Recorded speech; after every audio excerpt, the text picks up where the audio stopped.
think my stuff is functional now. Let's see. All right, so I'm back. Seemed like everything worked the first time around. Cool. All right, so basically what I'm doing, and yes, I don't have premium Spotify. I shouldn't have broadcast that window. All right, so I'm broadcasting myself doing a playthrough of this website called NoRedInk.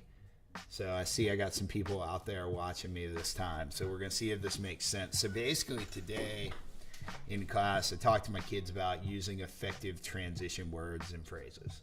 And so something they need to do is not only know how to correctly use a transition word in their own writing, they need to know how to identify the different types of transition words. And maybe if you're on like a stupid multiple choice test, you got to be able to look at somebody else's examples of transition words and figure out what makes sense. All right, so what we're going to do, we're using this website called NoRedInk that our school has access to. If you're out there and you don't know me, there's a free version of this. I actually like this a lot. One thing I like about it is they have funny example sentences. It's also like you can sort of select your own pathway and work your way through it. So I'm going to do a playthrough of not a video game, but of grammar sentences. All right, so what I'm looking for here, all of these are going to have two sentences, right? They could potentially be connected by a transition word or phrase. And so rather than just jump into looking for what word or phrase should I put between the two sentences, I'm going to try to identify the relationship between the two sentences. So what I told my kids is this is a good spot to use your highlighter tool. Right, so I'm going to highlight the first sentence, yet not the second one, because that lets me sort of know where they're broken up. All right, so the first sentence, Richard Webber, you know him, he's like the chief from Grey's Anatomy, then he's not the chief, I don't know. All right, Richard Webber filled his bedroom with soccer balls. Not what I'd have done, Richard. All right, he has trouble getting from his bed to his door. So what I'm looking at here is I'm like, all right, because this dude filled his bedroom up with soccer balls like a crazy person, therefore he has trouble getting from his bed to his door. So the cause of dude man having trouble getting from the bed to his door is because he was a crazy person and filled them up with soccer balls. Therefore we have a cause and effect relationship. So what we started, our starting point today, if you weren't in my class today, was we looked at the different types of transition relationships. And honestly, some of them are super easy. Cause and effect is one of the harder ones, particularly at like the 8th grade level. But it's a concept that intuitively makes a lot of sense. One thing that thought was a really smart idea a kid in my second class said was he looked at the cause and effect and he was like, MrDunlo, he's a science guy. He's like, this reminds me a lot of science. Like a lot of times in a sciencey text, it's like, this animal did whatever, thus blah blah blah, and it's all cause and effect. And honestly, I'm not even good enough at science like this kid is to give you specific examples, but if you're a sciencey person, I thought that was a cool way of thinking it. All right, Callie Torres ordered a slice of pepperoni pizza. She devoured the slice in 2 bites. So if we're looking at it, right, she didn't just devour it because she ordered it. So cause and effect doesn't make a lot of sense. Examples, those are like your W's in your power paragraphs. If you don't have a frame of reference for what a power paragraph is, if you don't know me, I should really do a crash course on this because honestly, like I just fully believe that every young adult writer and a lot of adults could benefit from the concept. Anyway, if you're looking at power paragraph, an example would be like your W. So if you were like, P, Callie Torres had a good dinner. Oh, she ordered a slice of pepperoni pizza. For example, she devoured the slice. That doesn't make any sense to me that it's an example. Devouring is not an example of having a slice of pizza. However, first, Callie Torres ordered a slice of pizza. Secondly, she devoured the slice in 2 bites. So that's a sequence of events. Honestly, y'all, the other thing too is I didn't use the word sequence in class today. I used the word chronological. But when I did my little like 2-second direct teaching crash course, I was like, what's chronological mean? I think the first kid that raised their hand was like, it means a sequence. And so y'all know that. Bam. The other fun thing too is like, I hope I'm right as I'm doing this. I dip my French fries in ice cream. Justin Timberlake dips his french fries in ice cream. Therefore, Justin Timberlake and I should be friends. All right. These are similar ideas, right? Like me and JT wearing those suits and ties, dipping french fries. Taylor Swift bravely, y'all know NoRedInk cracks me up. I'm not even kidding. I'm so easily amused by this. Taylor Swift bravely faced the ghost. I didn't back down from the ghost. I guess T Swift and I are similar to you because we won't back down when we face the ghost. Alright, this not really good beat.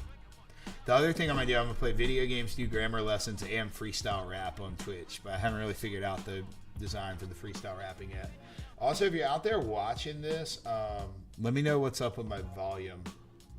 Let me know. I see I got a couple of viewers. If you cannot hear me, please let me know. I tried to include the background music because I figured a dude silently talking about grammar had a lot less appeal to it. But if the sound's not right, just let me know what's up.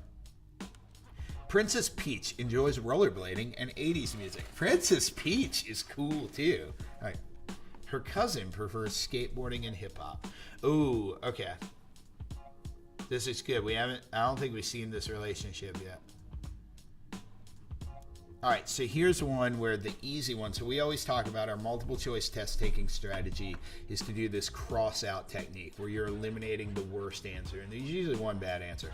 I think the worst example or the worst answer here is example. Does not make a whole lot of sense to me. All right, so the fact that Princess Peach enjoys rollerblading, her cousin enjoying hip hop and stuff is not an example of that. But we're looking at our additional transitions. Princess Peach enjoys rollerblading and 80s music.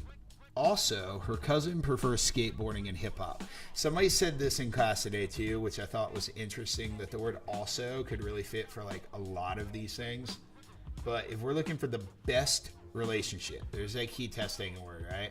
Which option best describes? Princess Peach liking rollerblading and 80s music is a different idea than her cousin preferring skateboarding and hip-hop. All right, so rollerblading contrasts with skateboarding. They really should have said like rock music to concentrate with hip-hop because there was a lot of good hip-hop in the 80s. But basically, this is telling you the difference in what Princess Peach likes and what her cousin likes. So I'm clicking contrast, y'all. Woo, let's go.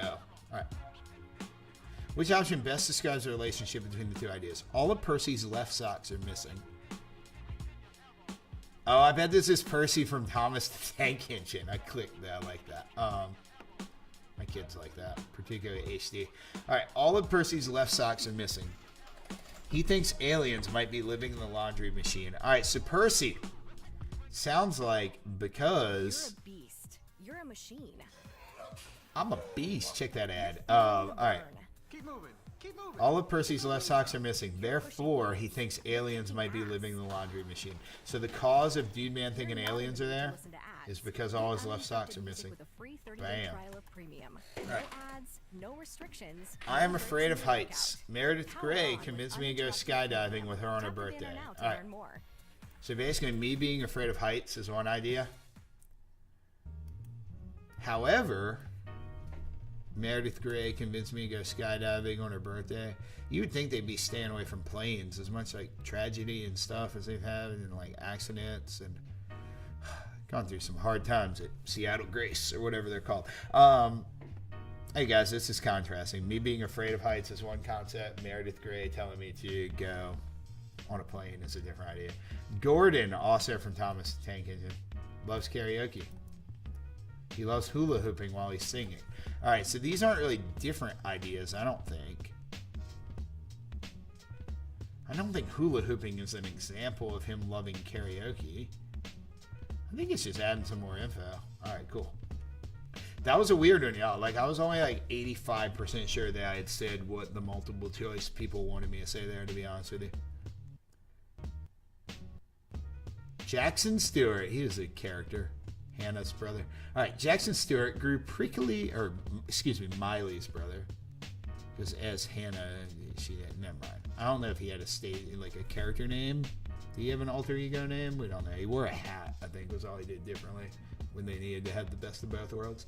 All right, Jackson Stewart grew prickly cactuses in his garden.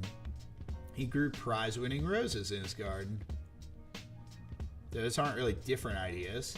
They just add more information. I'm kind of getting in a rhythm with this. Y'all see how you kind of just figure it out? MrDunlo is a big fan of squirrels. Yeah, it's pretty fictional, actually. Pretty creeped out by most animals, other than domesticated ones. All right, MrDunlo is a big fan of squirrels. He wrote, directed, and starred in a movie about squirrels. I think that's emphasizing, like... I'll be real with y'all. If cause and effect were a choice, I would pick that. This is why I don't like the multiple choice stuff. But I think it's emphasizing, like, how much I like squirrels. This is why it says choose the best answer. Now, y'all, you did it. Woo! All right, let's return to the pathway. So basically what NoRedInk does, right, is you kind of level up. So I could identify the relationship between ideas. I wish I could go back and practice more later. So I'm going to save this for later. I'm going to save this for later to do when I have some kids actually watching when they're out of school. So this was my trial run. If you were checking it out, thanks. I'm going to go watch it back and see if it sounded half decent. All right. See ya.